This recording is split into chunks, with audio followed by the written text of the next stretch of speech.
Good girl. That's right. What a good dog. All right, well, here we are back again at Animal Training Development Center. And today we have back with us Missy. And Missy is here on her 10th day of her Alpha program. So it's her last daycare day with us.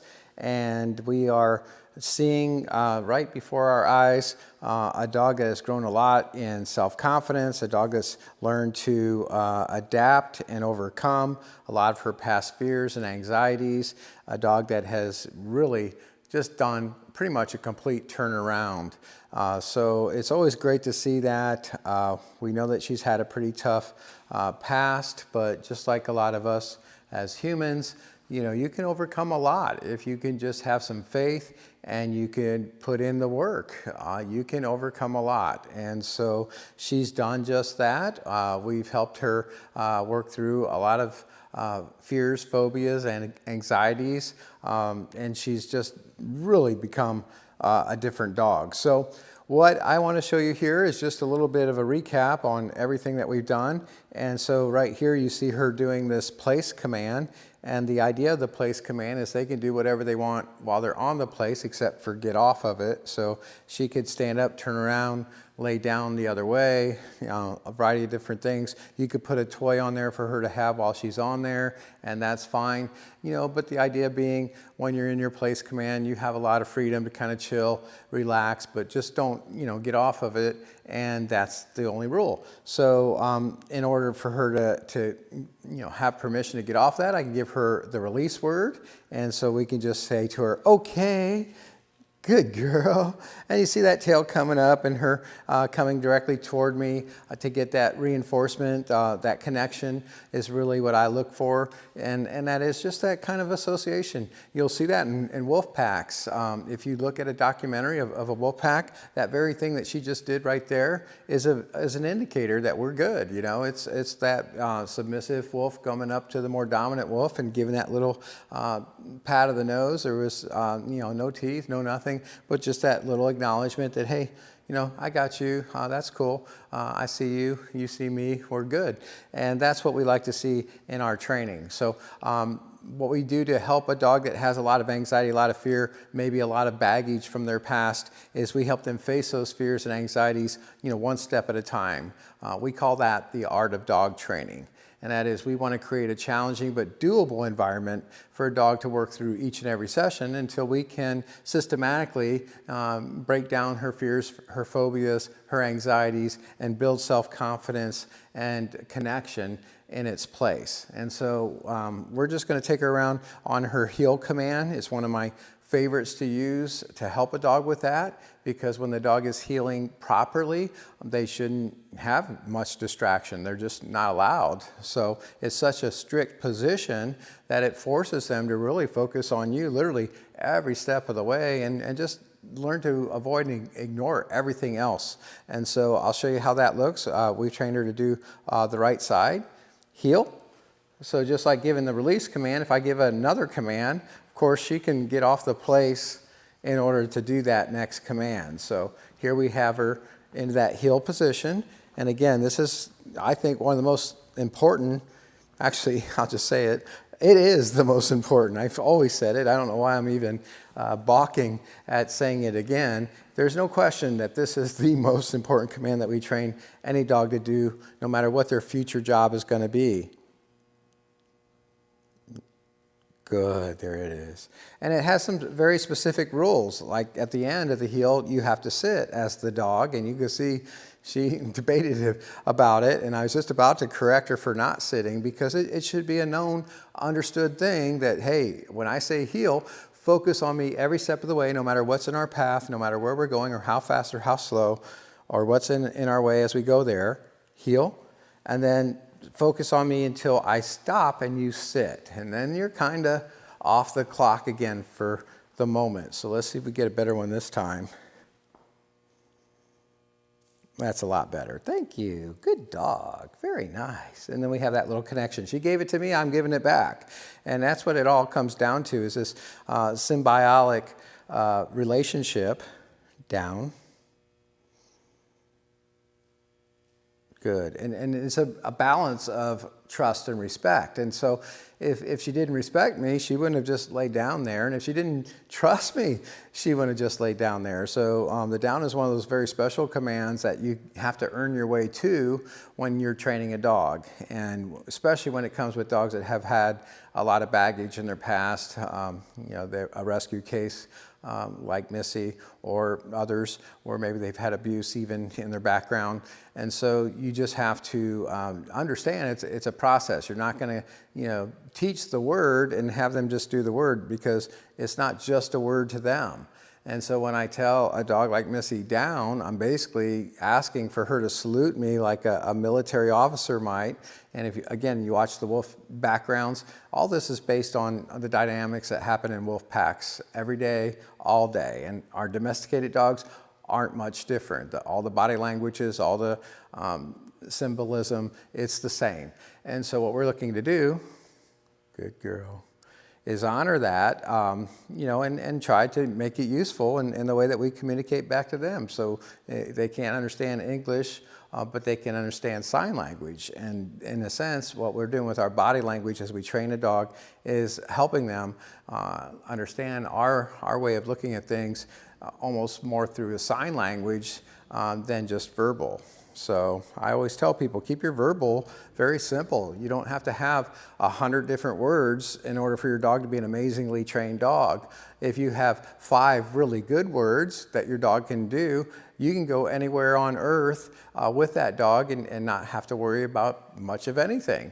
So you need a good strong sit, you need a good strong heel, you need a good strong down, you need a good strong come, and you need a good strong place. And if you have all those really strong, the old saying was in the Western days, home is where you hang your hat. Well, for a dog, home is where you place their mat. And so when I tell her, place, good. She's as good as home. And that's what I want her to feel like, no matter where that home may be, right? So we start moving this around. So it goes from this spot in the training center to the other side of the training center to the back side of the training center. And then it goes to maybe even outside the training center as we do long line training. It's one of my favorites as we get near the end of a dog's program, just like I'm showing you with Missy, is we like an idea of a longer line because we can give them more freedom, because we know that they can earn that freedom, or they already have earned that freedom, and we have that relationship of trust and respect between us to where I can, have this longer line. You need a shorter line when you first start, like a 6-foot line is what I like to start with, and so that allows you, keep closer, keep more control and all that. But as we build that relationship of trust and respect, we want to start to build that distance, between us and try to keep it there. So let's test it. So she's in her secure place now. And for me to call her out of that, it's going to take a lot of trust and respect for her to leave, because she's pretty comfortable. I can see that. So let's just see what happens if she does or doesn't. I'm going to show you what we do either way. She'll have a choice to make, and I'm hoping she makes the right one. And if she does, she'll earn praise. And if I have her call and she doesn't, then I'll help her, and we'll just see how that looks. Missy, come. Come on. Atta girl. Good dog. Oh, look at you. Beautiful. Okay, good stuff. So she made the right choice. And I'll be honest, when it comes to choices, it's just like us. I have a choice of driving the speed limit or not driving the speed limit when I leave here tonight. And so I know if I drive down a road that I need to go to get home, it's 55 miles an hour, and then that drops down to 45 miles an hour. Now, some of us don't always make that drop down to 45, and we stay at 55 for a while. The penalty for that, of course, is our risk. We can get pulled over. I see a lot of people pulled over in that very area for that very reason. Sadly, it's something that can happen to any one of us. And so we're all capable of making mistakes. Now, what makes us a better driver? I don't want the ticket. I don't want my insurance rates to go up. I don't want to be pulled over and have all that time spent, if I just slowed down, I would have been home 20 minutes earlier just by the time it's all said and done. So none of that is good. That's all what we call negative reinforcement. And so the reason I choose to drive the speed limit is a lot of worry about the negative reinforcement if I don't. And let's just be honest, that's part of life. And if it wasn't there, I don't know about you, but if they told me that there weren't going to be any more speeding tickets and I wouldn't have to worry about my insurance going up points against my license or losing my license, I'd probably drive a lot faster than I do right now, and probably you would too.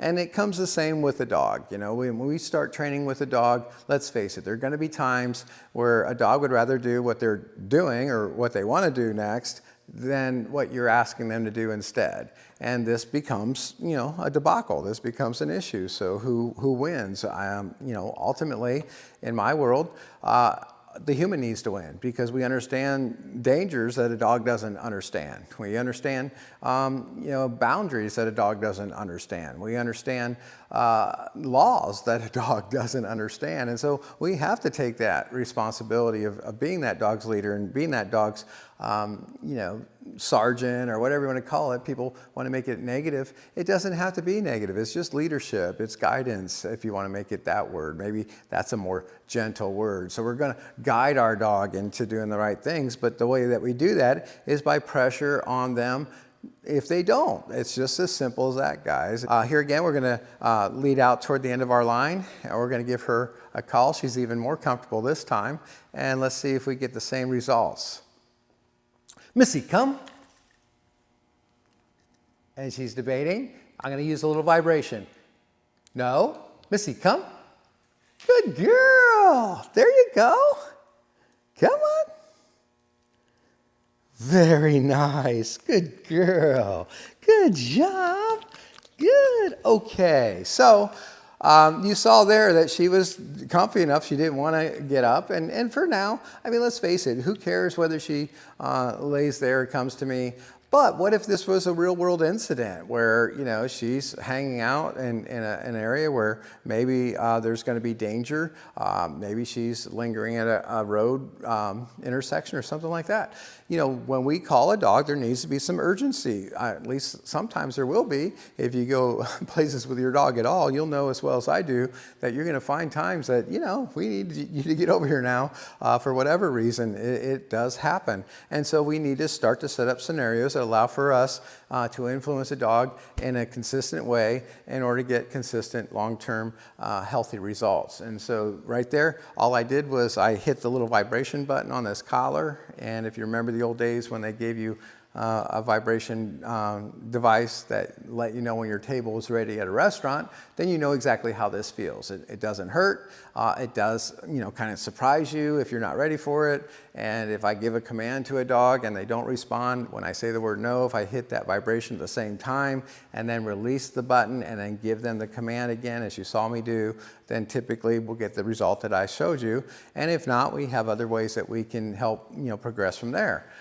So, the idea being we reward a lot when they choose the right thing. And then as you saw, even when they didn't choose the right thing, I did go ahead and reward Missy as she got over to me because in the end, it always ends with a happy note. And that's what I'd like you guys to focus on in your training. It's okay to say no. It's okay to correct bad behavior. In fact, it's imperative that we do so. If you're not being a good coach. You have to be quick to reward good things and correct bad things. And unless you're comfortable in doing both, you're not going to be the most effective coach that you can be. So I will challenge you guys, if you love your dogs, correct them. And even if they've had a tough life in the past, if you guys saw where Missy started with us and she got loose from her harness and was hid under the corner of the training center and nobody could get near her the first day she arrived, and then see the difference now to where you have a dog out here happily sniffing around, checking things out, playing with other dogs that come in, going for walks in all kinds of different places and being confident throughout. In fact, if anything, she's kind of around at the corner to where she's gotten a little bit comfortable being comfortable and maybe isn't as obedient as she was was when she was less comfortable. So we've really kind of seen her come full circle. And so I would encourage you guys, as you start to train your own dogs, just to realize that you're not a bad guy or a bad girl, bad trainer, when you say the words no. It's okay to say no. No is part of what we need a dog to understand, because we do understand the world a lot better than they do. And so, be clear. You don't have to say a lot of words. In fact, you shouldn't, because a dog is very limited. I've been standing here talking to you guys for 10 minutes, and she's probably understood 3 or 4 of those words because they were only ones that had to do with her. And so we want to be very clear when we are speaking. What do those words mean? And when we train like the heel command, it covers a lot of different things. I see people all the time, like when they give the command for a dog to heel, as the dog is coming up, I'll just show you how not to do it here. Missy, heel. Come on. Come on. Right here is how they'll start messing up. Slow down. No, Missy, slow down. Easy, easy, easy, Missy, easy. Leave it, Missy. Easy, right? Let's go this way. This way, Missy. Here, come on, this way, come on. And this is not even an exaggeration, guys. Imagine Missy in her mind right now, thinking this guy just doesn't shut up. He just goes on and on and on and on and on and doesn't say anything at all. So let's keep our words much simpler. And I'm sorry for all that confusion, girl. Let's make it as simple for you now so that there's no confusion whatsoever. Heel.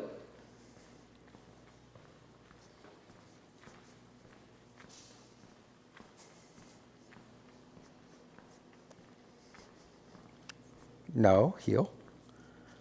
No, heel. Good. Good girl. Very nice. Okay, place. Atta girl. So there's the difference. So you saw the first thing that I did, maybe trying too hard. That's what some people do. I don't think they're trying to be confusing at all, but in their, effort to try to communicate best they can, they just get super wordy and they use over too much body language, and it's just too much,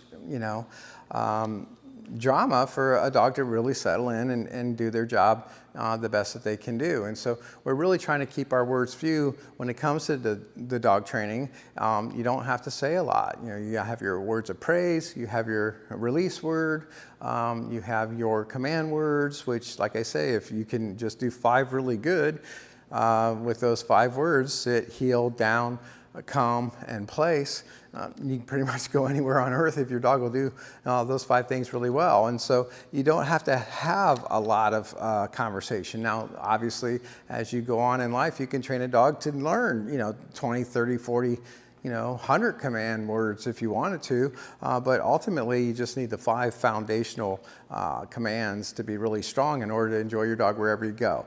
And I'm happy to say I feel like we got there with Missy. She's overcome a lot, and I'm looking forward to her going on and living happily ever after. And if at any time she needs me, I'm still here. And sometimes you need a refresher, type of thing, a tune-up if you think of it like that. Or maybe there's a new development, that we hadn't seen coming that manifests. And if it does, let us know. We're here to help. But from what I can tell, she's comfortable, she's confident, and she's got those 5 commands strongly underway to where I know that you guys can continue on with her and do a great job.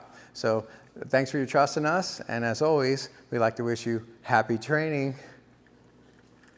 Okay, Missy, good girl.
Good dogs, good dogs.